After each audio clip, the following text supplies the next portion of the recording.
Bora, Fiel, pra análise da mídia aí sobre o empate do Corinthians 1-1 contra o Grêmio fora de casa. Empate importante. Eu tinha chutado aqui 1-0, porém o empatezinho foi um bom resultado pra gente. Já com um time que tava aí todo desfalcado. Um time, cara, uma defesa. Mano, esse Kaká é horroroso, hein? Kaká é muito fraco, pelo amor de Deus. Comenta o que você achou do empate, o que você achou do jogo do Corinthians. Deixa o seu like, se inscreve no canal. Ativa as notificações aqui embaixo pra você não perder nada do Coringão. Nenhuma informação. Então, sem mais enrolações, bora pro vídeo. Vamos lá, Brasileirão. Simbora com Grêmio e Corinthians. Primeiro tempo agitado. O Grêmio abre o placar, o Corinthians busca 2 belos gols nesse jogo. Bright White, Bidon, um chute fora da área belíssimo. Mari Pereira, como é que foi esse Grêmio e Corinthians? 2 times que têm muita tradição, mas que não vivem os melhores momentos. Não vivem, de fato.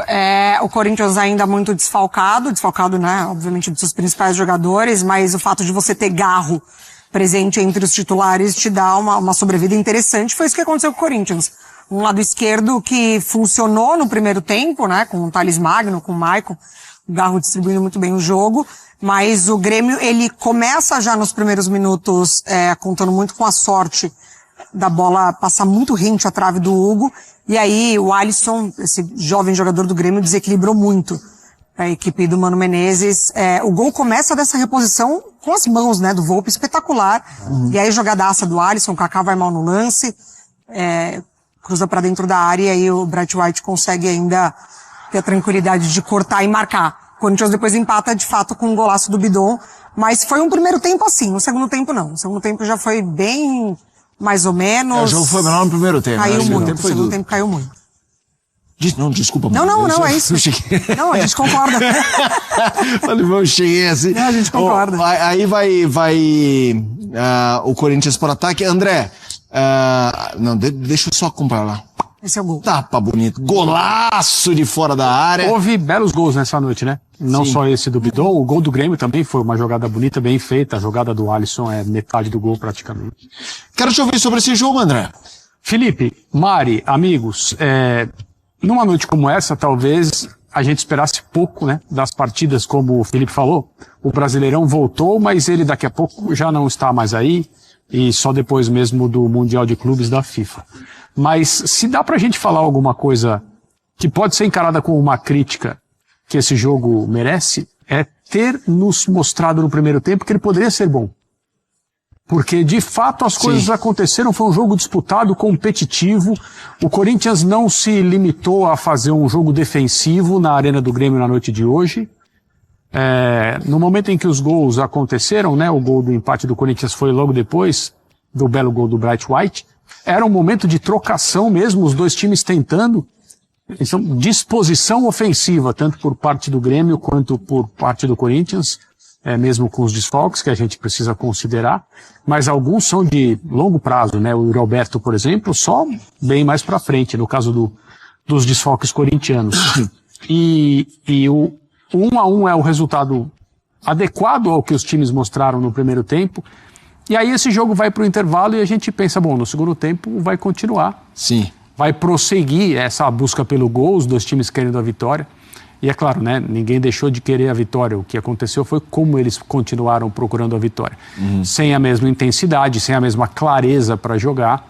E não foi um segundo tempo que sustentou o nível do primeiro. Mas, assim... o primeiro tempo surpreendeu positivamente, um bom jogo, um jogo legal. Caiu no segundo tempo, os dois por causa dos dois times, e o resultado foi justo pelo que fizeram o Grêmio e Corinthians. Ô Mari, eu queria criticando a defesa corintiana, mas é um jogo, é um lance também de muito mérito, muita felicidade, tanto do Alisson quanto do Bright White. Né? O Bright White não chega só para finalizar, ele faz ali uma quebra rápida, bate, e o Volpi no lançamento, é verdade. O Volpi faz um lançamento é muito boa. É primorosa. Mas óbvio que há ali falhas na questão de recomposição e mesmo na tomada de decisão de dar ou não botes dos zagueiros corintianos. Você fica mais no mérito do Grêmio ou ali uma falha de posicionamento defensivo não é nem de posicionamento, é ali especialmente acho que do Kaká. Eu acho que acontece as duas situações. Eu acho que o Grêmio distribui muito bem esse lance, o jogo, o Volpi vai muito bem na reposição, o Alisson já tinha ido bem em outras oportunidades, em duelos, indo pra cima desse mesmo lado, né? Então esse lado esquerdo do Corinthians já estava passando por isso, mas de fato tem uma falha ali, acho que acaba estourando muito no Kaká, porque o Anguilleri tá mais adiantado, mas você tem que parar a jogada, né? Ele hesita ali, ele tenta fazer o básico, tenta evitar a falta, ele toma o drible, e aí de fato você pega uma defesa completamente desarrumada, e a partir dali seria de fato mérito da defesa do Corinthians de impedir o lance, mas foi mais mérito do Bright White de fazer a jogada, o corte e marcar o gol. Mas tem uma falha defensiva do Corinthians. O Corinthians, ele passa por esse momento defensivo, né? Não dá pra cravar hoje que o Corinthians tem dupla de zaga confiável. Então, muda a dupla de zaga, vem outros jogadores, o Gustavo Henrique ainda é machucado, então não dá pra falar que o Corinthians tem de fato uma defesa que passe esse tipo de confiança. Poderia acontecer com outras equipes, com outros zagueiros? Poderia, mas pra mim ali o Kaká tinha que ter cortado. Eu tenho um amigo corintiano, André Kfouri, que costuma dizer que sempre há a sensação em relação ao setor defensivo do Corinthians que a melhor opção está no banco. Até ela ir para campo. Isso. E daí quem estava em campo vai para o banco. Exatamente. É um revezamento. Existe esse problema hoje? Essa é uma situação frequente no futebol. Os times que não passam por bons momentos, boas fases, às vezes acontece no ataque, né? Sempre o melhor atacante é o que está no banco. A torcida pede, né? Mesmo porque não dá para pedir quem está jogando. Aí o cara ganha uma chance e vai bem. Quando ele passa a ser titular, ele entra na mesma dinâmica dos que estavam atuando, e a torcida passa a pedir quem perdeu a posição. Isso também tem a ver com a falta de objetividade, muitas vezes, do torcedor, que continua pedindo sempre aquele que está entre os reservas. E no caso do Corinthians, a questão na zaga é um problema de sistema defensivo, é um problema de como o time se defende. Não é necessariamente um problema individual. No caso do gol de hoje, houve mais demérito individual do Kaká. O fato dele ter sido pego de surpresa longe do gol, diante de um jogador mais habilidoso, mais rápido e que tinha já o pensamento claro de, talvez não da forma que o fez, mas passar pelo Kaká, ou seja, dispensar o Kaká da jogada, não o isenta de continuar no lance e acreditar que ele ainda pode colaborar. Porque ele é o último jogador do Corinthians a tentar alguma coisa. Ele esboça um bloqueio do chute do Bright White. Mas se ele tivesse acreditado no lance, eu estou me referindo a esse lance específico, não é um indiciamento do jogador Kaká, não é um pedido para que ele vá para a reserva, nada disso. Nesse lance, o maior problema não é ter sido batido no 1 contra 1, que eu acho que o André Ramalho, por exemplo, também poderia ter sido batido. É não ter acreditado que ele ainda teria a possibilidade de interferir no lance a favor do Corinthians. E ele hesita depois que é batido e chega atrasado na finalização do Bright White. Mas o Corinthians tem um problema para se defender. Em determinadas partidas recentes, talvez tenha mostrado um pouco mais de solidez. Mas o problema continua. Futebol é um jogo de erros, é assim mesmo. E uma das preocupações da comissão técnica do Dorival Júnior é acertar isso. A gente nunca tem convicção de qual é a melhor escolha para formar a dupla de zaga, porque, de novo, é um problema de sistema defensivo e não necessariamente dos atletas, cada um em si. O André Ramalho, por exemplo, eu acho que tem que jogar. Ele é o jogador que, no ponto de vista de saída de bola, talvez seja o único que consegue contribuir. Ele tem leitura, faz bons passes, joga com os 2 pés. Ele tem argumentos, tem qualidades para jogar. A questão é quem seria o parceiro dele, ou os parceiros, né? No caso de uma zaga de 3, que pode ser uma possibilidade também. O Corinthians foi com a zaga com o Mateuzinho, André Ramalho, Kaká e Anguilleri. A gente já viu essa discussão antes. André Ramalho, um cara que foi elogiado no ano passado, na virada desse ano caiu um pouco. O Kaká, Félix Torres jogou de lateral alguns jogos. Félix Torres de lateral, de repente tá jogando bem e tudo mais. Como é que você vê essa situação da questão... E aí, obviamente, eu não tô partindo do lance do gol. É óbvio que o lance do gol é só a faísca pra gente debater se esse talvez seja o grande foco do Dorival de quebrar a cabeça do que eu vou fazer aqui, no caso, a defesa? Não sei se necessariamente o grande foco, porque o Corinthians não marcava gols também há 3 jogos, né?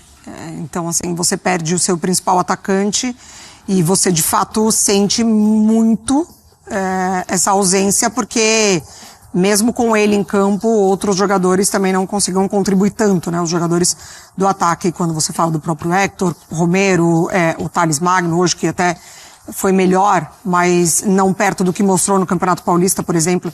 Então, assim, eu acho que é um sistema, é o que o Dorival precisa encontrar como equipe mesmo. Assim, um equilíbrio que te dê uma certa segurança defensiva.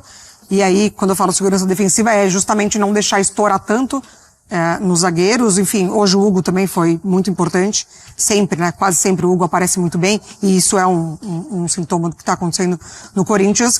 Foi uma opção de mercado. O Corinthians não foi atrás de jogadores, né? Do ano passado para esse, entendeu ali que, pela parte financeira também, mas entendeu que a reta final de Campeonato Brasileiro, que é sempre importante da gente pontuar, era para sair da zona de rebaixamento, não é que foi uma arrancada em busca do topo, né? Foi uma arrancada para sair da zona de rebaixamento. E ali a diretoria entendeu que o elenco estava fechado e estava muito bem servido. E aí as situações elas foram aparecendo, né? Não é de hoje que a gente fala da defesa do Corinthians, elas apareceram no Paulista, elas apareceram na pré-Libertadores, elas apareceram no Sul-Americana. Então o Dorival ele chega precisando, de fato, tentar minimizar as situações que estouram na defesa do Corinthians. Vamos mostrar uma tela que mostra um pouco do desempenho da dupla de zaga do Corinthians hoje. Duelos, aí a gente tem o percentual, né? Números de André Ramalho e Kaká nesse 1-1 Grêmio e Corinthians. Duelos, o André Ramalho 0%, né? O Kaká 25%, ou seja, 1 de 4, ou 2 de 8, enfim, não temos o número absoluto, mas imagino que 1 de 4. Exatamente, abaixo a gente tem o duelos vencidos. 0, duelos terrestres 0%, 0%, duelos aéreos vencidos, 0 para o André Ramalho, 1 para o Kaká. Vamos lá, 1-1, Grêmio e Corinthians trazendo um pouco o Grêmio. A gente tem um Grêmio que vinha muito mal. Eu me lembro que teve aquele jogo com o São Paulo no Morumbi, que teve a questão da arbitragem, e aí o Grêmio é eliminado para o CSA, também com a arbitragem, virou aquela polêmica, e aí ele engatou alguns bons resultados para sair o Z4. O Grêmio estava no Z4, daqui a pouco a gente passa a classificação. Como é que foi o Grêmio hoje, olhando de forma mais detalhada para o lado gremista? Isso assim, ainda inspira cuidados, ainda tem muita coisa a melhorar, mas estamos olhando um time...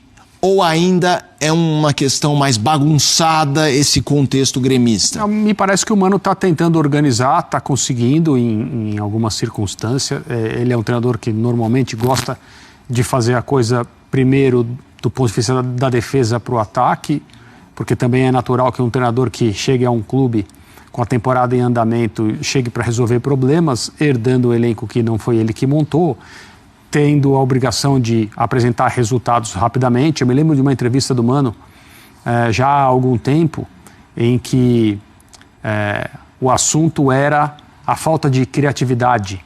O time que não conseguia finalizar, não conseguia criar movimentos ofensivos. E ele explicou naquele dia que era preciso aguardar, recuperar confiança, não levar gols, não perder, entrar em campo com mais tranquilidade para jogar, primeiro com base nesses primeiros resultados em que o time não perde, não sofre tanto, não é tão pressionado.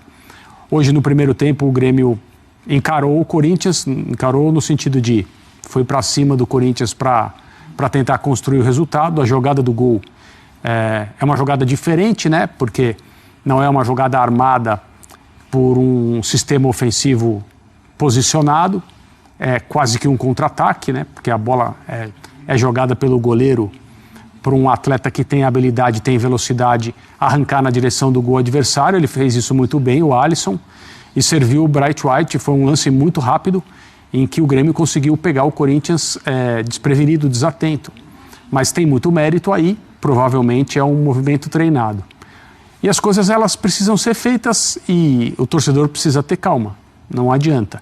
O técnico é quem precisa resolver, é a cabeça dele que está sempre a prêmio, e as cobranças evidentemente são sobre quem está trabalhando. Mas o Grêmio tem esse elenco que nós estamos vendo. É isso, esses são os jogadores que defendem o Grêmio no Campeonato Brasileiro E existe um trabalho a ser feito, está sendo feito. Hoje eu não acho que o Grêmio tenha feito um jogo ruim, assim como o Corinthians também não fez. Poderia ter havido um vencedor, eu acho que qualquer um, se houvesse uma vitória do Grêmio ou do Corinthians, não seria anormal pelo que os times fizeram. Futebol é assim. Se eu fosse torcedor do Grêmio, eu não estaria a essa altura irritado com a atuação do time na noite de hoje. Mari, o Mano ano passado chega ao Fluminense com uma missão clara de salvar o Fluminense. Era um momento um pouco mais avançado no Brasileiro em comparação ao momento que ele chegou no Grêmio. Dá pra dizer que é uma missão meio espelhada, né? São tricolores, um carioca e um gaúcho, em que o Mano tem basicamente a mesma tarefa, ou você acha que aquela situação era muito mais dramática pelo momento matemático do Fluminense e a faixa do Brasileiro em que a gente estava? Essa, obviamente, inspira cuidados, mas é menos dramática, dá para trabalhar com um pouquinho mais de calma. Eu vejo mais um movimento de direção mesmo, o Mano agora no Grêmio, assim. A gente teve a oportunidade de receber o presidente do Grêmio, o Roberto Guerra, e falamos um pouquinho sobre o início da temporada, né? Porque o Grêmio, ele se despede de uma era Renato, né? Que é uma situação toda de Grêmio, não é só dentro das quatro linhas, e ele vai para um Quinteiros que praticamente depois o Grêmio entende que talvez deu um passo a mais do que ele poderia oferecer.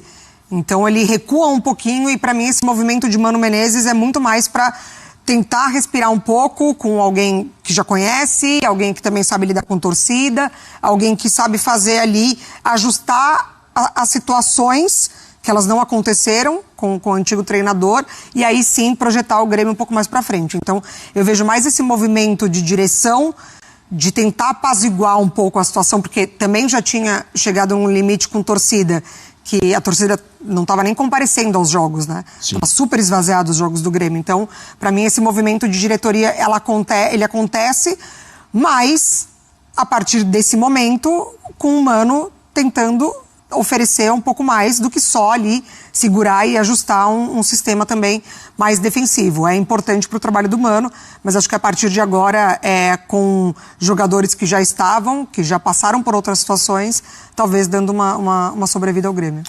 Vamos lá. Os dois times empatados em pontos, Corinthians 16 é o 10º, o Grêmio é o 11º também com 16 pontos.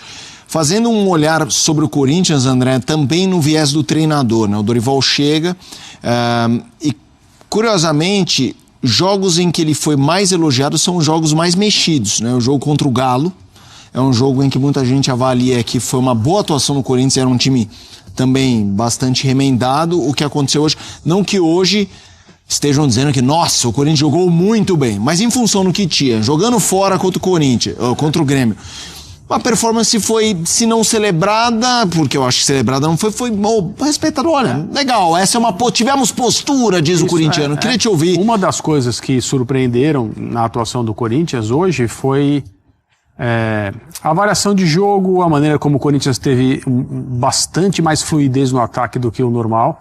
Eu acho que isso tem muito a ver com a presença do Garro, né?